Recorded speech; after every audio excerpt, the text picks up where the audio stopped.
so pleased to have you all here for this evening to talk about a very ambitious project which is launched by New York University with the New York University Press.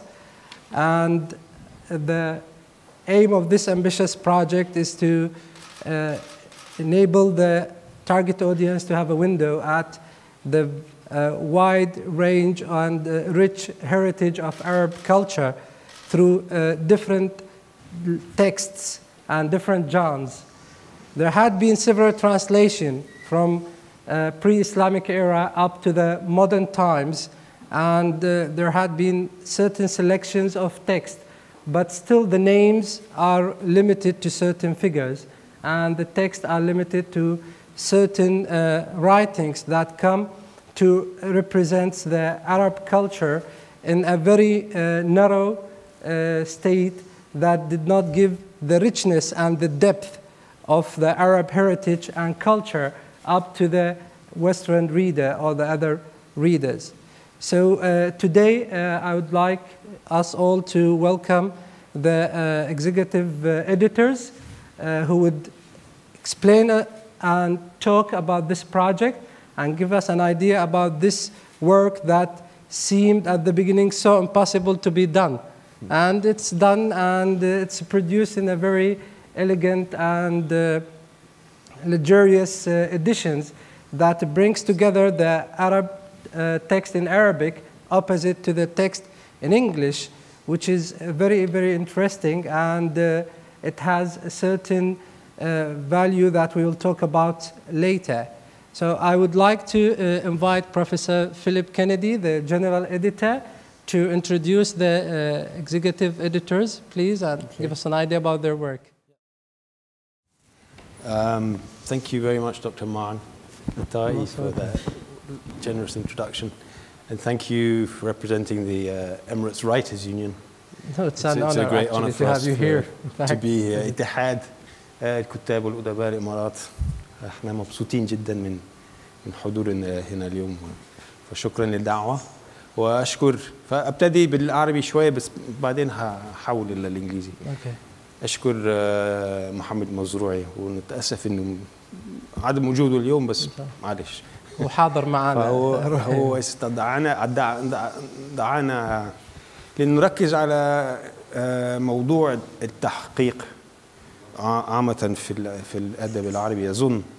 بس فأنا اقترحت إن هو طلب منا أن نتكلم عن التحقيق في مشروعنا لأنه التحقيق جزء لا يتجزأ من المشروع.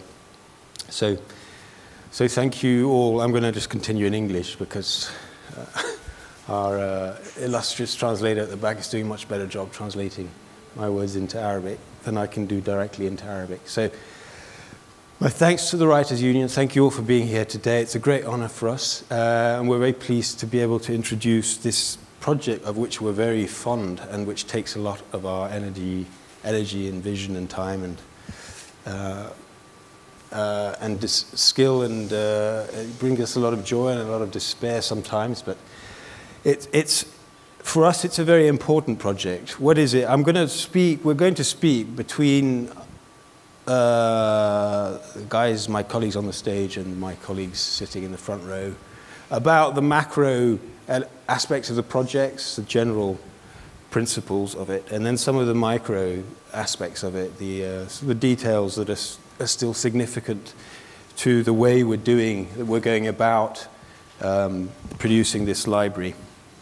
So the first thing I need to do is introduce my colleagues. This is Devin Stewart from Emory University. He's an editor, not an executive editor. They're down there.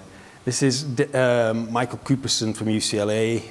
Both teach Arabic and Islamic studies in their respective universities. And down in the front row, looking at me, is Dr. Tahir Qutbuddin from Chicago University. He teaches Arabic literature. Professor James Montgomery, originally from Glasgow. He's the Sir Thomas Adams Professor of Arabic at Cambridge. Professor Shaukat Turaba from Cornell, which is in upstate New York, Professor Joe Lowry, who's an expert in fiqh and Islamic law, teaches at UPenn, University of Pennsylvania, where he also studied. But the great thing about Joe is this is his, Abu Dhabi for him is a second home, as it is for me. He lived and worked here in the early 90s, I think, as a lawyer, and then went back to do a PhD in Islamic law. Sean Anthony, Professor Sean Anthony from Seattle, Washington University, Oregon. Excuse me. Professor Julia Brace from Oxford. She's the Laurean Professor of Arabic at Oxford, which is actually, the Thomas Adams Professorship is about 30 years older than the Laurean Professorship. I don't know if they're thereabouts, right? Okay. And then our managing editor, Chip Rossetti, without whom there would be no order, even no semblance of order in our whole enterprise, and he keeps us all on the straight and narrow, and our assistant editor, Gemma Juan Simon. So that's the introductions, and we'll all speak by turns. So let me make some general macro points about the library. It is a library, as Dr. Mann said, that seeks to translate works of pre-modern Arabic literature into English. That was the basic idea perhaps 10 years ago, and we've all, during our studies, had this ambition to translate more than what currently existed when we studied and what currently exists into English, to make the great works and the incidental works, if I can say, of Arabic literature available to the Anglophone reader. Because it's true that when you think about what's been translated into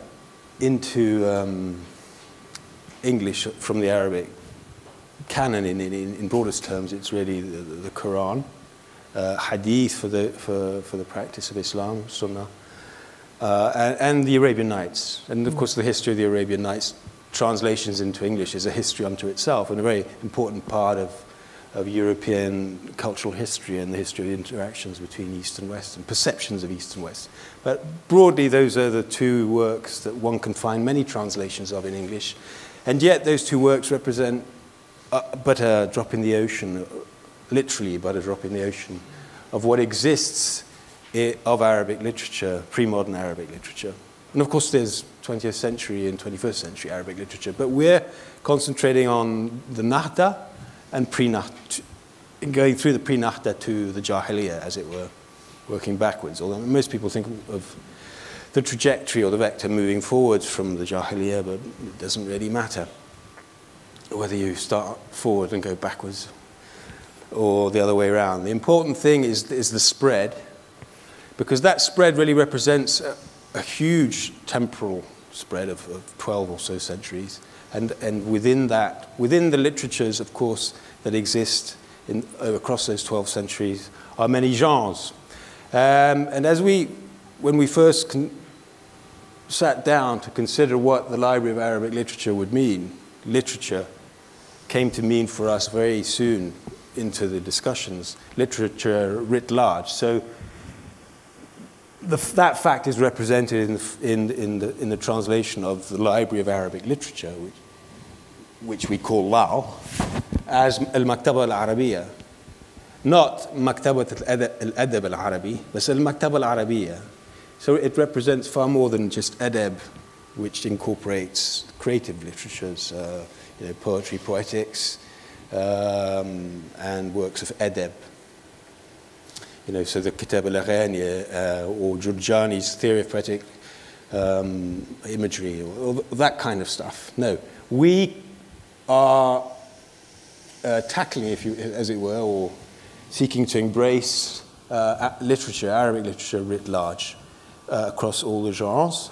There are certain genres which we're not tackling because we do not pretend to be the only library that translates works of Arabic literature into English. There are several libraries. There is a series at Brigham Young that translates texts of theology and philosophy in partnership with Chicago University, I believe. But let's say the scope of their resources is less than the very generous scope of resources that we've been given at the NYU Abu Dhabi Institute by a grant, which ultimately comes from the government, really. But it's a very generous grant. So we have very, very generous resources to do something that is extremely ambitious in terms of, or when compared to anything that either exists now or has come before. The Brigham Young is a very good series. And it does pretty much what we're doing, but it does it in confined to theology and philosophy, philosophical texts. There's also a series which was founded in Jordan, the Al-Bayt series of translations of Quranic exegesis, tafsir.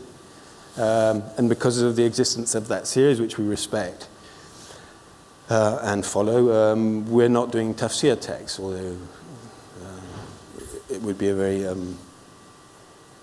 apposite thing to do, given the importance of tafsir. So there are other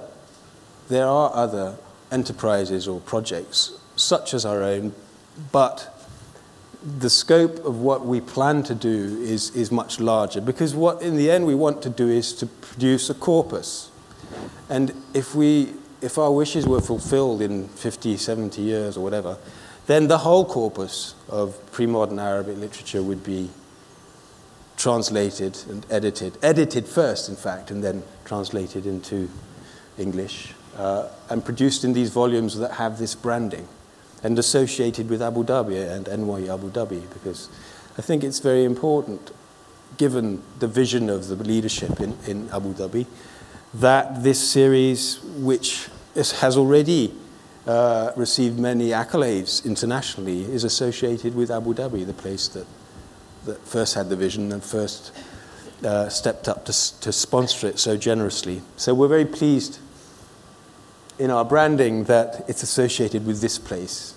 But at the same time, it's of this place and of the international community. I think we seek with this project to create international networks of scholars, of scholarship. And the important issue that relates to that point is that our project is set up in a very collaborative way. And that's, in the first place, represented or can be seen in the extent of our board, the international board, which meets here once a year and once in New York. And each time it meets, it tries to put on lectures like this one to introduce both the project. But as we go forward, we hope to be doing more and more discussions of the works themselves and the significance of the works. So this is actually still warm, because as they say in English, it's really hot off the press. I mean,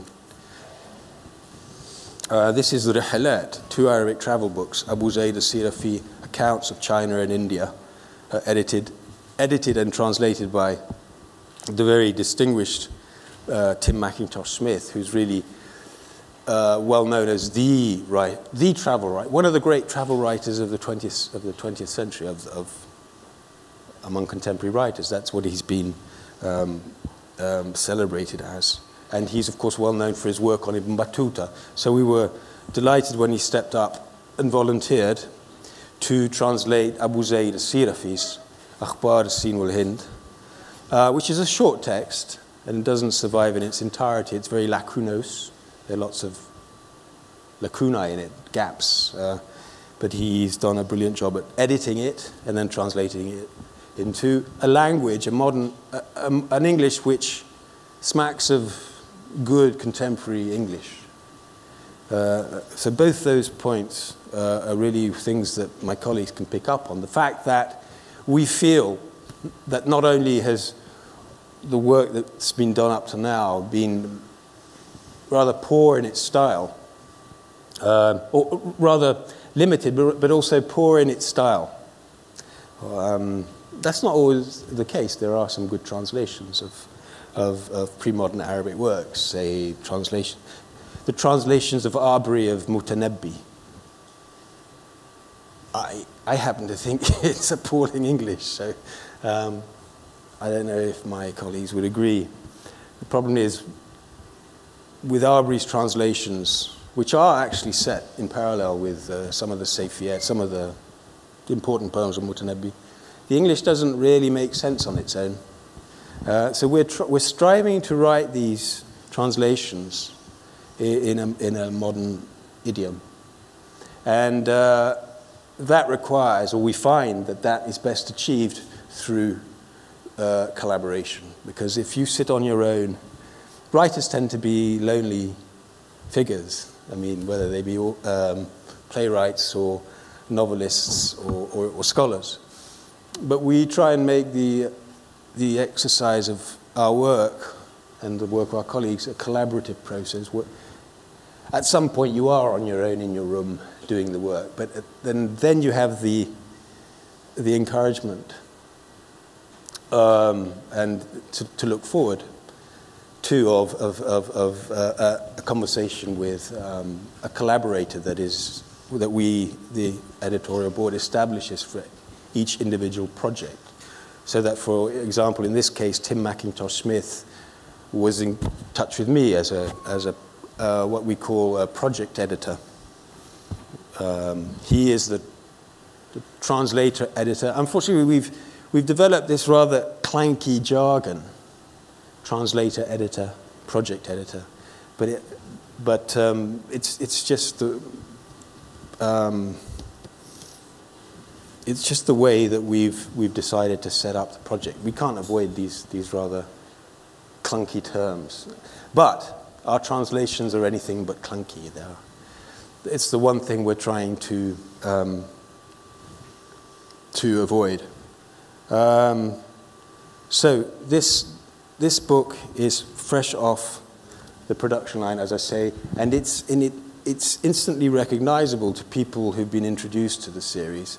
And in MESA, which is the Middle East Studies Association in the United States, for example, I think over the last 3 or 4 years, our books have come to be recognized. So, and I think, so the branding is important. Branding, of course, is not something that I feel I'm an expert in, but I recognize the importance of it.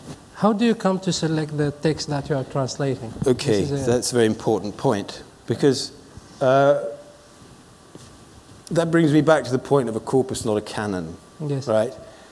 I mean, if you read literary histories of any literature, but especially, I think, of Arabic literature. Because you have a vast body of writings, yes. And you are selecting certain milestones, for example.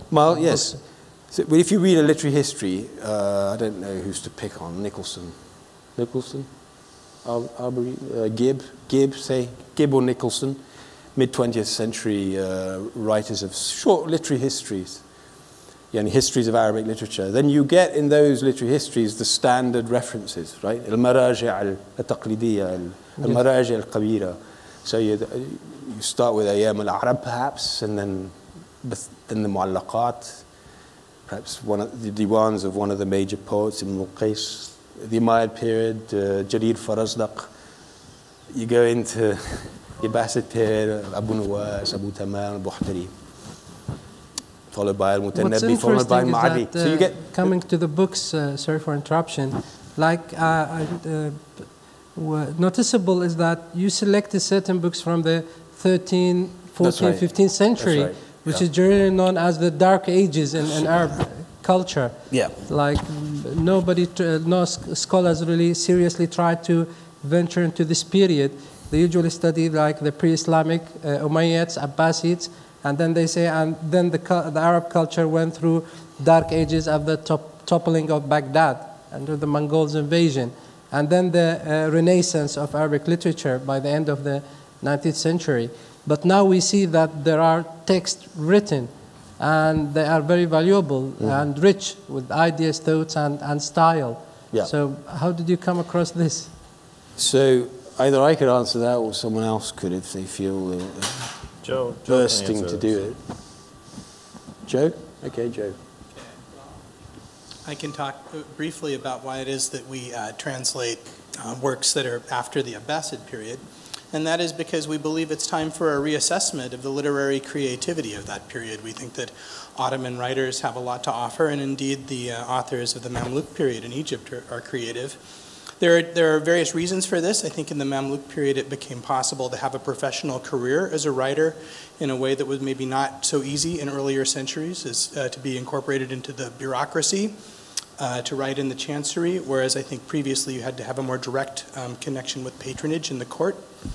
So we think it's time to rediscover the literature, for example, of the Ottoman period, and also the Arabic literature that was produced in Iran and even in India in the 16th, 17th, 18th centuries. And this is really, in a way, a forgotten part of the corpus that deserves to be re-examined. And I think I should also say that the judgment that this period is one of decadence, the Ottoman period, for example, one of cultural decline, I think is partly ideological, and it's not unrelated to Western perceptions and maybe even colonial projects, it would be appropriate to say. So I think it's time to reconsider Arabic literature in this period, and that's one of our major goals, really, is to convey the breadth, not just the richness, but the breadth of the Arabic literary tradition. One of the works that we'll be translating is called the Shifa al-Alil by Azad Bilgrami. He's an 18th century Indian author. And this is a text I came across when I was doing some research into India. And he's an example of someone who you would think we would know about much more centrally, because the work is a commentary on Mutanabbi. And Mutanabbi, of course, is very well known. And when one reads the work, one discovers that it's a commentary on Mutanabbi and a commentary on Al-Wahidi and Ibn Jinni, who are also very well-known names and very well-known commentators of Mutanabbi, and yet Bilgrami has been ignored in large part because of what Joe has pointed out, which is that we haven't, and what Dr. Mahan has pointed out, we don't pay attention to that time period, and if we were only to look into it carefully, we would discover that there are authors and perhaps even traditions that are intimately connected with what we would regard as the literary history of Arabic, right? So that Arabic literary history isn't just the history of literature written in certain parts of the world, but wherever Arabic is being used and wherever there's a sustained attempt to interact with the tradition. So a man in the late 1700s writing about Mutanabbi is connecting to that tradition, and he's a native speaker of Arabic, right? It's not someone who's coming in from the outside. He's someone who grew up speaking Arabic, studied Arabic, Arabic literature, wrote other texts as well. Texts I personally am not interested in, texts on Sufism, texts on Hadith, texts of history, biographical works. I got attracted to the work on Mutanabbi because it was on Mutanabbi, right? So, and there are other examples of these kinds of works that we're attempting to include in our library, right? Which is a small, it's going to be what, 75 books. But it's an attempt to show that there are all these points along the spectrum, both time and genre, and so on. Yeah. So that's part of the answer, right, to the question. Right. So yeah. We have this phrase, which I think it's going to be the title of a workshop in Oxford in April, a corpus, not a canon. A corpus suggests a body of work, but not a canon. A canon is a canonical lists of texts, where if you examine our list so far, it's not a canonical list. But we have to do some of the canonical works, of course, because a lot of the canonical works, perhaps most of them, are some of the best. But the critical thing is that to have the idea of a corpus that will be consolidated in the end, it starts by necessity eclectically. If you look at our list now, it's very eclectic. You know, there's the Risala of Shafi'i, you know, there's some Jahiz Risalas, there is, well, there's these two travel books. What else are there? Saq, yeah, there's a whole bunch of stuff. But the way we select is, on the one hand, in the early stages, we had a sort of wish list. And the wish list was just, was very long, actually. And the problem is it was very daunting for us to approach the wish list and feel that we could actually make traction in the beginning of a project. So the way we have to some extent approach people who we know work on, are scholars in and experts of this or that author. A scholar, for example, Beatrice Grundlos, professor in Berlin, She's an expert on Abbasid poetics, so she's translating Asuli's Akhbar Abi Tamam, which is in press now. But what we do is not so much select a work, because with the idea that it's a corpus, then any work will do. If it's a work of Arabic literature, any work will do. We're not just interested in good works, we're interested in the whole corpus. So the critical thing is that the person who comes forward proves to be someone who's qualified to do the work. And we're quite rigorous, actually, because there are certain processes by which we vet the work in order to end up with a contract. But the translation into English had come into a lively English style, which is closer to the modern reader. So when you read as if you are reading a contemporary text that is written in the beginning of the 21st century. So do you have a certain format or style that you suggest to the translator before they start working? Yes. Do you have an expectation for the end target while the process is undergoing? Yes. We have an expectation that the English be good 21st written English, transparent, eloquent, articulate, accurate in the translation from the Arabic. But I think if we have to make a choice between being thorough, that is to say, representing all the details of the words of the Arabic page into English, or producing a text which actually translates the spirit of the work, we will lean in that direction. But other colleagues can answer to that more. What are the obstacles? Because translation, especially with dealing with these cultural texts, is not only translating from Arabic into English. You have to have an idea about the cultural context. You have a sociological context and trends of thoughts that were going at that time. So what are the problems when you are dealing with such a text and trying to translate this text or rewrite it in English, if we can say? Well, I think, I don't want to be the one answering all questions. I'm just going to say the first step is editing the work, the Arabic work, and understanding the Arabic work. And then there are a whole set of questions. I don't know. Did you see you pointed at? Yes. Okay. Well, who did you point at? There are many issues. I think the easiest way to understand it is to look at what the standard is, sort of what else is out there. How do people normally translate Arabic works into English? And in many fields, in history, philosophy, theology, law, the standard is actually very strange, because what they generally do is to produce a text that you would never read in English. Right? Yeah. You know, and it's kind of reproducing the Arabic in English form, that you have sentences that follow the syntax of the Arabic quite closely. You have many of the technical terms in Arabic represented in the English translation in brackets in transliteration, or in Roman letters, and they interfere. And I think it's a fundamental goal of the series to not do that and to try to really translate the text into English without having the page cluttered with a bunch of Arabic words to remind you, oh, what is that? And it's not so simple, because it's a tradition. You know, it's not just a choice that people have done. It's a tradition that's entrenched in the study of Arabic in Western countries. And because people don't have to, translate their textbooks from, in chemistry into Arabic and do all of the many other cultures are much more used to really doing the whole translation instead of doing these sort of half translations. But because it's a tradition, it's very hard to change. And as you're studying, you accept all of the standard things that people do, and you do the same. And no one ever tells you, well, maybe you should do something different. And then when you decide to do it, it's quite difficult, because you have to think more. It's something like when you're reading in your own language, for example, you can just read along, and if you're a native speaker of Arabic, you come across a word, and you see it, and you know that word, so you say, I understand it. But when you have to translate it, if that word has 3 different possible meanings, then you need to choose. It might be hard to choose, right? And so this is the kind of thing that faces us when we're translating.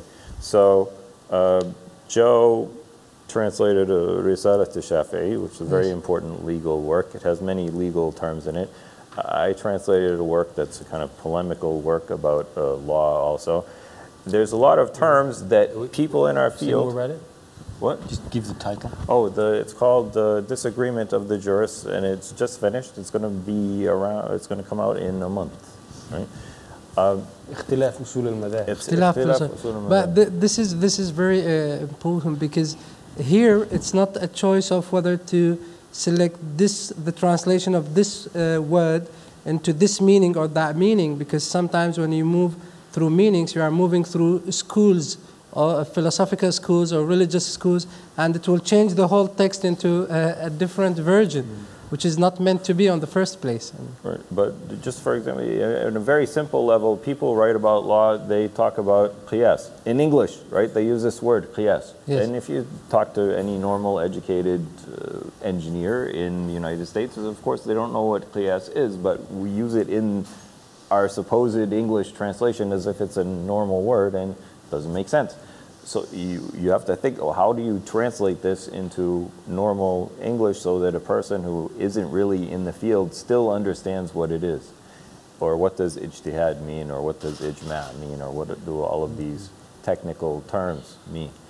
And this is true for almost any field except perhaps maybe modern literature. I think the translators who translate modern literature are more used to like actually making it into English.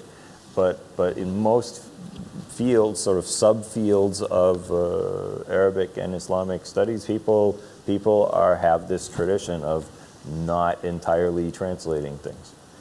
Does Joe want to add anything? Joe want to say something? Yes, I wanted to pick up on an aspect of Dr. Martin's question, which also included not just translation choices, but aspects of familiarity with the culture and the tradition that Yes. we are engaging with. And as I was listening to your question, 2 things immediately sprung to my mind. We've just finished a book called Nisa al-Khulafa by Ibn Sa'i, and it's set in Baghdad across the centuries. And one of the problems that confronted both Professor Turawa and Professor Bray, who worked in this volume, was where exactly were these places that are described in Baghdad? So before they could, but in the process of translating, they had to spend a lot of time as topographers, trying to plot on the maps of old Baghdad where we thought those places were, in order for the whole story to make any sense. Right. So one of the big contributions, I think, of this book will actually be its maps, will be its visual contribution to our understanding of Baghdad in the Abbasid era. So the maps included in the book? You mean? Yes. Wow. Yes. And we are trying whenever possible to include maps in our books. The other thing I thought of when you asked your question there is in relation to my own work, which has just appeared, which is the Kitab of Ahmad ibn Fadlan. And it's the Rihla to the people of the north. And the journey starts in Baghdad, goes across to Bukhara, from Bukhara up to Khwarezm, from Khwarezm all the way up to the Itil, which is the Arabic term for the Volga. And along the way, Ibn Fadlan passes through lots of Turkish people, nomadic tribes, whom he describes in great detail. And of course, the reason that the text is so celebrated in the West is because at the end of this journey, he meets a group of Vikings from Scandinavia. And they're called the Rus, and he describes them in great detail. Now, I got interested in this text when I taught in the University of Oslo, and I thought it would be good for my students to read something in Arabic about their their ancestors. And so I worked on this on and on and on, and I thought that I'd pretty much understood just about everything. I looked at archaeology, I looked at, read very widely in Viking studies, and then there was one thing that I thought I understood, which was a description of Viking women who wore a chain around their neck with a sekin. And I simply translated it as knife, Yes. as one would. Yes. Then I went to an exhibition in the British Museum in London, and I was looking around all of the things in the cabinets, and I came across a small set of implements for manicure. Apparently, contrary to what we think of them, Viking women were very, very particular about their appearance. And so every Viking woman carried around her neck a comb, something to clean her teeth, and a small knife for removing wax from her ears. So all of the archaeologists and all of the historians of religion who said that there were these warrior women amongst the Vikings that Ibn Fadlan describes because they're all wearing knives around their necks, are actually quite the opposite. They've got things for cleaning their ears. It's interesting. And so sometimes you're right, a lot of the time you're wrong, but occasionally you get lucky. Thank you very much. I don't know. Very illuminating. Danger of calling it on the consorts of the caliphs. Do you want to say anything, Julia, at this point? Because I think you've described the importance of the work wonderfully before, and I'm sure you can again, because we tend to associate that kind of edeb with the edeb of the 9th, 10th centuries, but in the 13th century it was different. I'd like to describe our choice of this and our way of working on it in terms of some of the constraints that we haven't talked about, which I think are very important because we have to work to a timetable, we have to produce a certain number of books, and therefore we can't just say, let's translate Kitab al-Aghani because it would take too long. And there are other texts which have a difficult textual tradition. They need a very, very important amount of work done on comparing manuscripts and establishing a new text before we can start to translate them. And we've got some books that we're working on at the moment, which will appear much later, because this preliminary work on establishing a good text has to be done before the translation can be done. In the case of Nisa al-Khulafa, we had what really makes life very simple for you in some ways. We had one manuscript, only one manuscript. So no question of comparing things. We had to work on this manuscript, which had already received the attention of a very fine scholar, particularly well acquainted with the period in which Ibn Sa'i himself wrote. So what could we contribute? We could contribute a better knowledge than this scholar had of the earlier period of which the first half of the book consists. But we particularly liked this book because it seemed to us to be a way of showing both the classical adab of Kitab al-Aghani, of all the people that we know from Abul Faraj al-Isfahani, the great women musicians. So this is a very important part of the Turath, which the English-speaking public needs to be made acquainted with, and of which there aren't really any translations out there. But at the same time, it validated our feeling that the later periods are really interesting as well.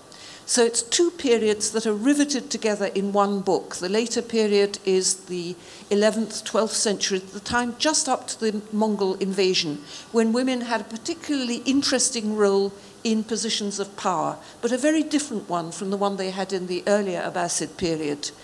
And this seemed to us to be a work which enabled us to carry out several of our missions at the same time. Plus, it has this fascinating cultural change, because when we're at the court of Baghdad in the late 8th, well, from the middle of the 8th to the, where do we start? From the end of the 8th to the early 10th century. This is one cultural scene which does change in the course of time, but it has a certain homogeneity.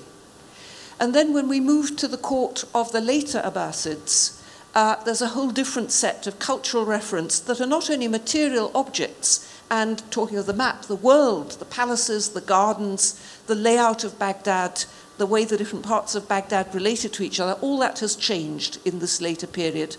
But also the moral atmosphere has changed, and the standards of what makes a person respected in society, in high society, and so on, all that has changed. And this in a tiny little book, a really small book. So that illustrates another, to us, very important aspect of pre-modern Arabic. You can get enormous great books, but you can also get very tiny books, and they have one thing in common, which is that they are very, very concentrated. Even the longest book tends to consist of very small passages in which there is an enormous amount of thinking and feeling and argument. And this is really very hard work for the English reader who is used to extensive novelistic treatments of things, letting narrative carry them along.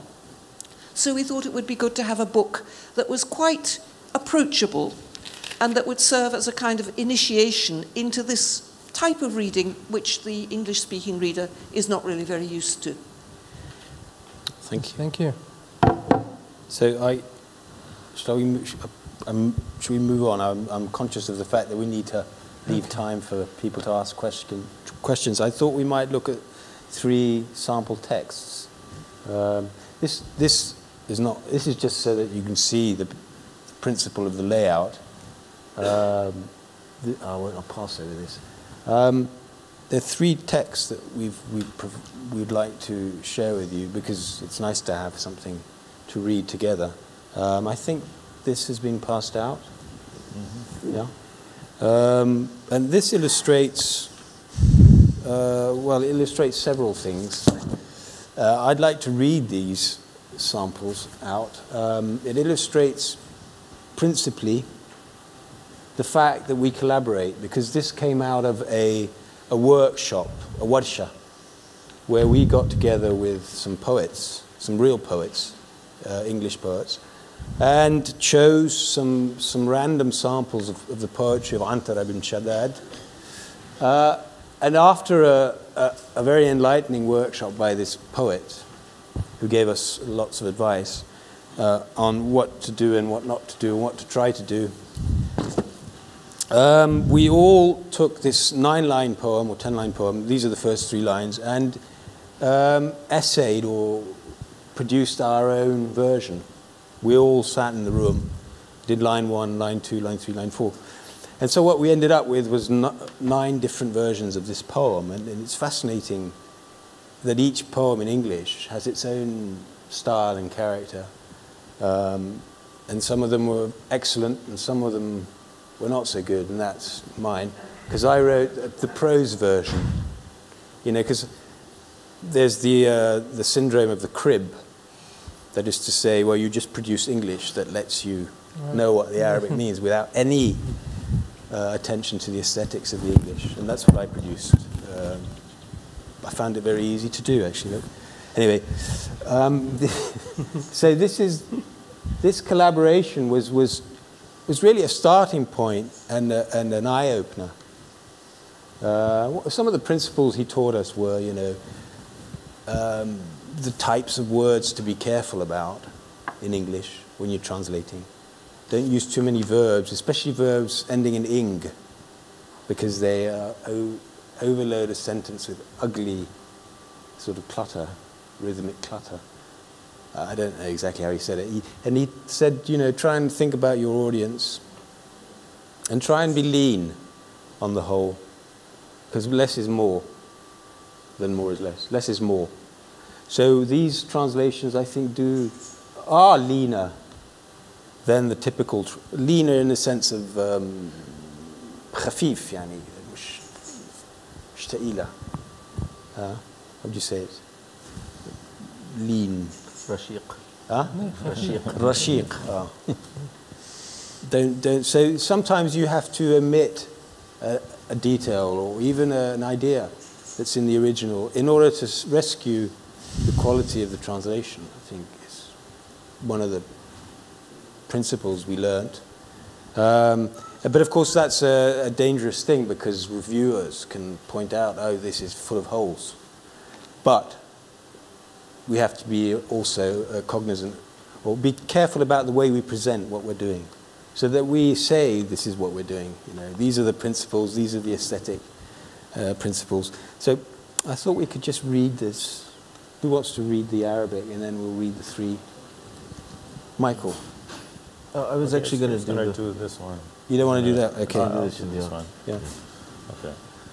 زار الخيال خيال عبلة في الكرى لمتيم نشوان محلول العرى فنهضت أشكو ما لقيت لبعدها فتنفست مسكا يخالط عنبرا فضممتها كيما أقبل ثغرها والدمع من جفني قد بل الثرى. Thank you. So when we read this the other day, Ma'an immediately said, this is not by Antara.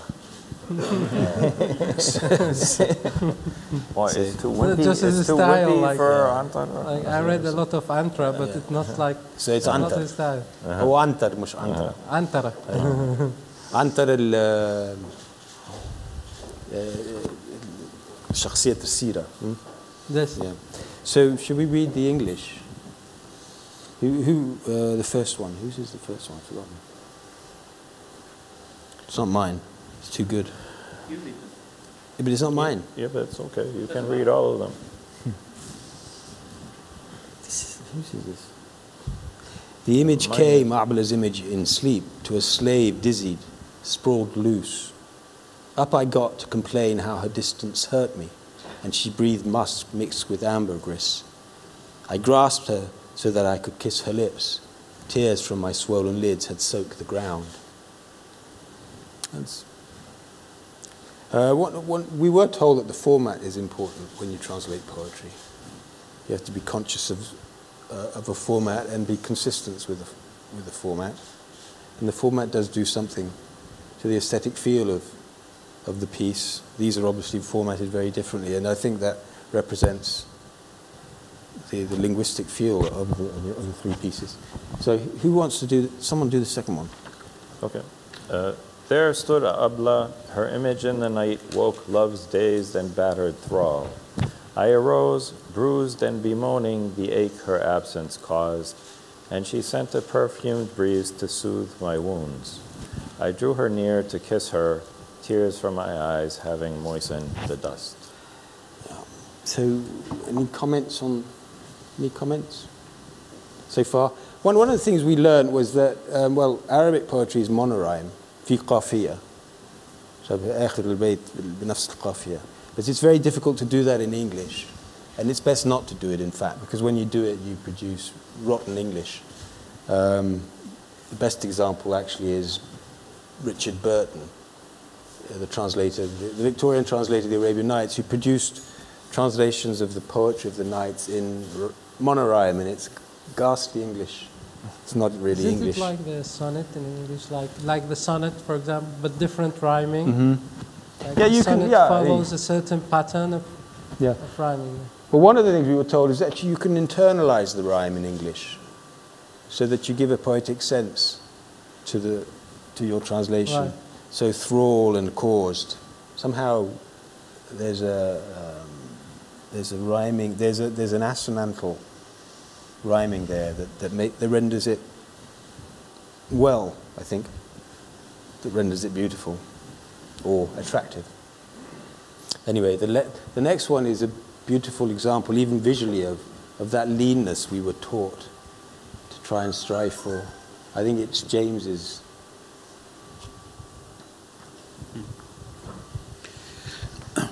So when I was doing this, I wanted to capture the voice of Antara, who is always in his poetry both angry and disappointed in his love for Abla. And whether I thought whether the poem was by Antar or Antara or by someone else, that this poem was not a nice love poem of longing, but it was an angry shout. So I wanted to use lots of short words and to keep it as lean as possible. So I said, it came, Abla's wraith, in sleep to a spent slave, no grip on things. I stood and screamed, she is so far away. Her response, a breath of musk and ambergris. I gripped her to take my kiss, blinded by tears on the wet ground. So for me, what was really important there was the sound inside the lines, as well as conveying this anger at this great warrior hero who cannot have the woman that he loves. Well, anger is clear through this. It's the words, I mean, the vowels, you can sense the anger through these words. Like.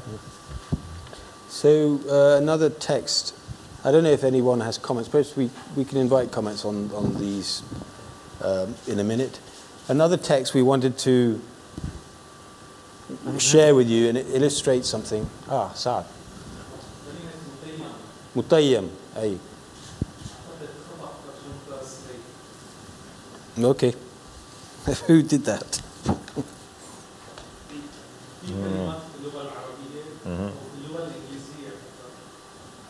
Hey. To a spent slave.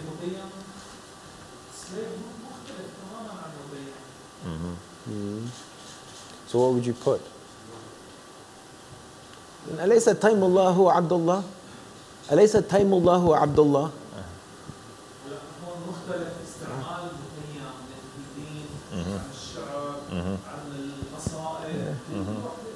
Yeah, Mutayyam, like enchanted. Enchanted. But that doesn't agree with the way James is reading the poem. So it's a reading. Well, there's a very common English expression, slave to love. Slave to love. And that's what I was thinking of. Yeah. And whether it's bewitched, besotted, bewildered, or whatever, I did what Philip said earlier, and I went for the idea that I was wanting out of the choice that I had. And this is not a version that will stay close to the words of the Arabic, but to the voice that I was hearing. That's what I wanted. I wanted to get a voice. I agree with you. Yeah, I agree with you. Yes. No. You're absolutely right. And of course, yes, if I were in class, I would have failed the test. And I put my hand up and I say I would have failed. But I failed on purpose because I knew what I was doing. Dust. For thara. Thara. Wind dust. Not mine. The second one. Yeah. Okay. مفيش dust على ثرى.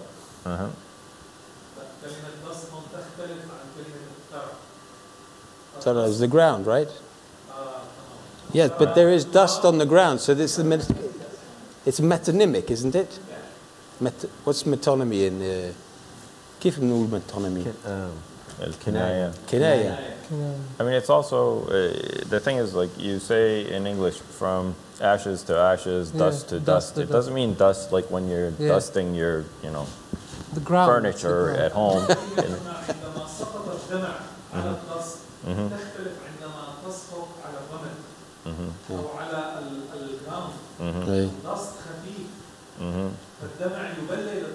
Right, exactly. So I think one of the problems is that you're assuming that the English word works the way the word works in Arabic. For example, we say in English, he bit the dust. In that expression, that's the ground and it's hitting it hard. Because the word there, and part of the reason is that the word dust has a strong sound to it. And so what you're missing is, or what you're pointing out about the Arabic is what you're missing about the English. It's always going to be a negotiation between the translator's choice of a poetic word and how they're going to convey that. So if you look at these three, these were people sitting in the same room, all of whom are here. Two chose ground, one chose dust, right? We're aware that the others chose ground, for example, or one might have said earth, right? or soil. I mean, if you're going, exactly, we all know what it means, but nowhere would we ever say my tears fell on the soil, because in English, yes, it means that you're working with mud. And so I don't think any of us disagree with you that there is a way in which one can philologically home in on the meaning of the word. What we're saying is that is exactly what we do not want to do. If we wanted to do that, then we would produce a sharh, or we would translate a sharh and explain that. What we're trying to do is, in each case, the person has tried to find a way to get a kind of hue of the word in the English. I don't agree with all of these, by the way. None of these are mine. One more but reading. right. But you're still missing the point. You have a particular sensibility about how this is going to sound. That sensibility is yours and is correct. My sensibility is mine and is correct. It is not incorrect. It just may not be yours. So when we sit around and we share 9 of these, we've only given you 3. We share 9 of these, we bounce them off of each other, and we have exactly the conversation we're having now. I specifically remember one case with me and my colleague Tahira. It was an Antara poem, and it was about the clothing that the woman was wearing. And I called it a shift. And she said, it's not a shift. A shift is a particular kind of clothing. And I said, yes, but I want the sound of shift. I don't want the sound of tunic.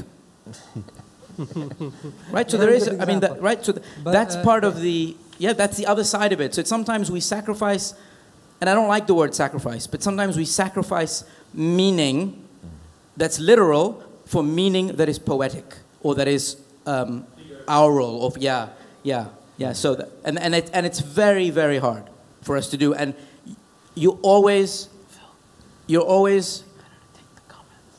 know, I don't remember who said it, but there's a poet who said, a translator who said, you know, when you translate poetry, you never are actually finished. You just reach the point where you say, I'm going to move on now, right? Because you can never be fully satisfied that it's been rendered. But these are exactly the things that we struggle with. We have to move on to the 3rd reading, and we will have the time for discussions. We will have that time for questions. Okay, so well, you want to do a third reading, right? Just the last thing, if we may, and then go to discussion. And this, what Michael is going to read is an excerpt from Shidyaq's Saq al-Saq. And when we did this in New York, a similar conversation, we call the session Translating the Untranslatable.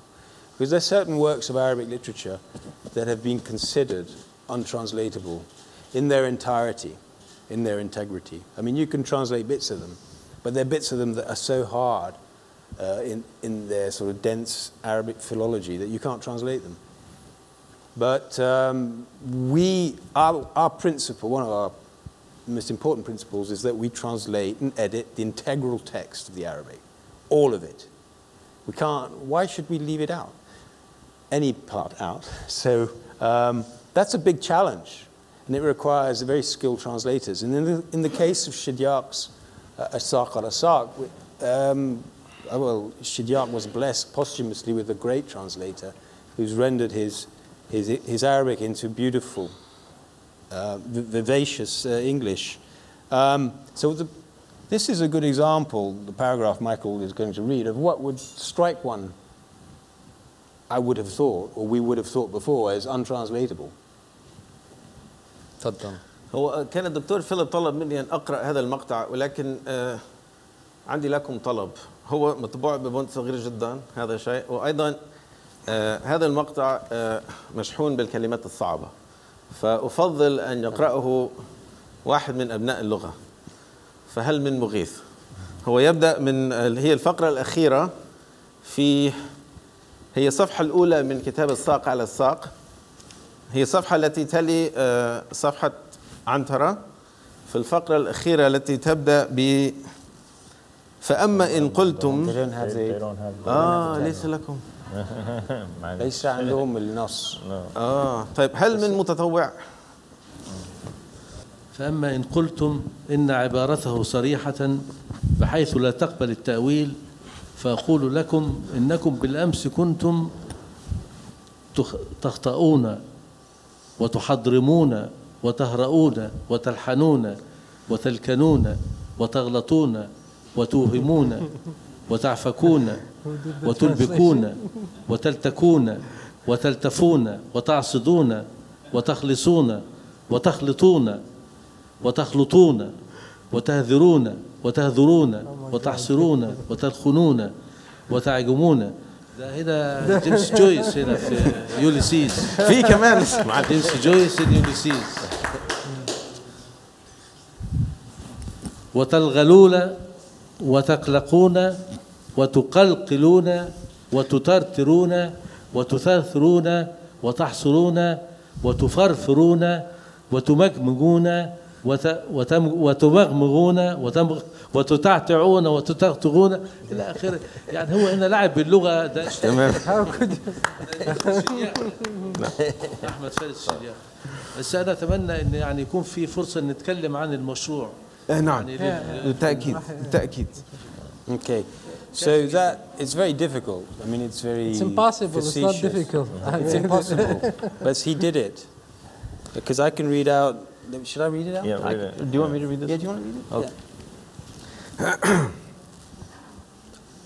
If, on the other hand, you say, its words are too plain to explain away, I say to you that only yesterday you were making mistakes, mispronouncing and maledicting, uttering solecisms and stuttering, erring and aberring, speaking randomly and raggedly, misspeaking and mispronouncing, rambling and roaming, raving, ranting, and talking irrationally, faltering and floundering, babbling like foreigners, bumbling as though you had plums in your mouths, and mumbling as though your mouths were covered, dragging out your words and wagging your tongues mischievously in a great length too, stammering, yammering, and pronouncing letters like Quran readers, tripping over your T's, prattling, faltering, and pathologizing, hemming and hawing and hemming, talking as though you had a bone in your throat, swallowing your words, lisping your F's, mumbling as though you'd lost your teeth, speaking as though you were belching and vomiting, prating incoherently, burbling like emptying water jars, and squawking like parrots, talking nonsense, snarling like wolves, tearing at their prey, howling and ending up running out of breath like winded horses. So at what point did you acquire the knowledge that would allow you to understand it? Translated by Humphrey Davies.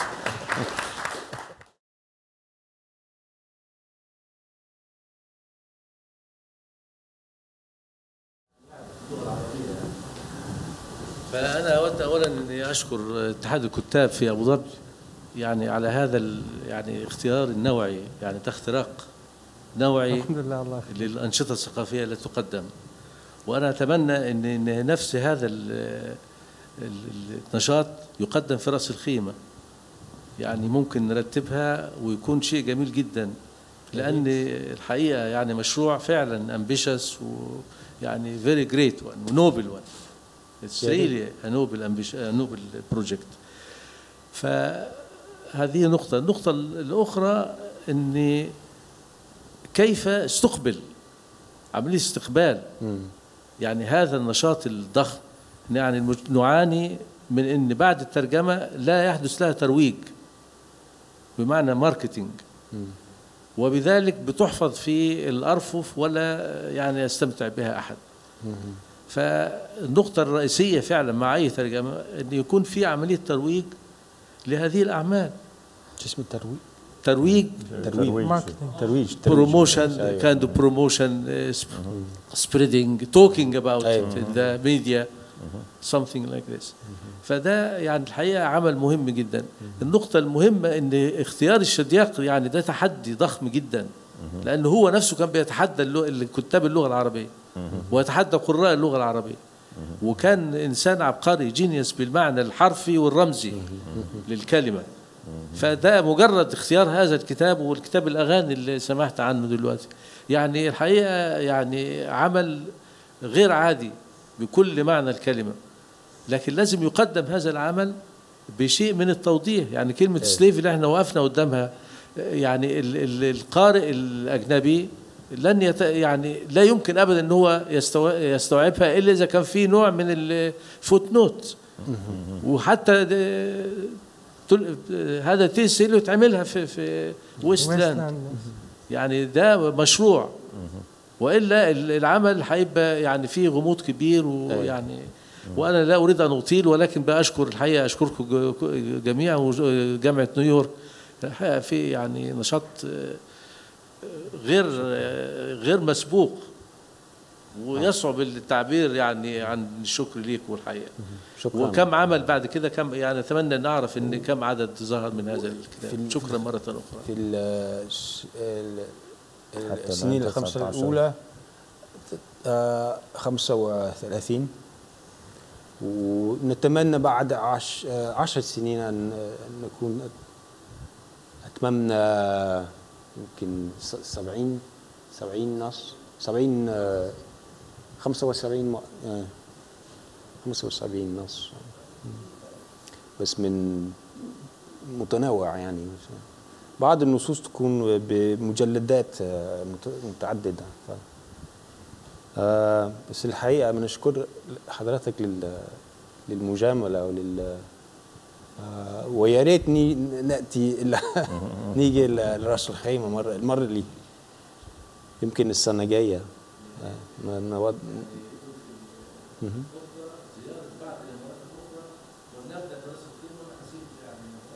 موافق.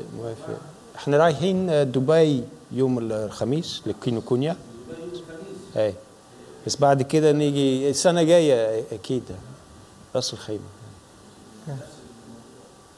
بس حكاية ترويج المشروع مهم جدا. بس كان في إقبال يعني. في إقبال في الولايات المتحدة في هذا المؤتمر الميسر. The books were selling like hotcakes, yeah? How do you translate that? Huh? This one's won a prize, yeah. Humphrey Davis has won many accolades, won many prizes. Actually, well, he's been on the short list for one of the most important prizes in the United States for translation. He's received very good reviews. In one review written by a non-Arabist, which we've made copies of for the journalists, the reviewer says nothing less than that this work, the translation of this work is an absolute game changer in the study of world literature, not just Arabic literature. He uses those very words. This is someone who has no Arabic but can sense the importance of the genius of Shidyak and what importance he must have historically at a critical point of the development of Arabic literature. So yeah, we do try. We're trying to spread the word, and of course, this event is part of that whole process. So we're very grateful to the Writers' Union. We hope, actually, we hope in the future to do events together, perhaps more. نعمل اجتماعات ندقق في بعض المؤلفات أكثر في معانيها وأهميتها.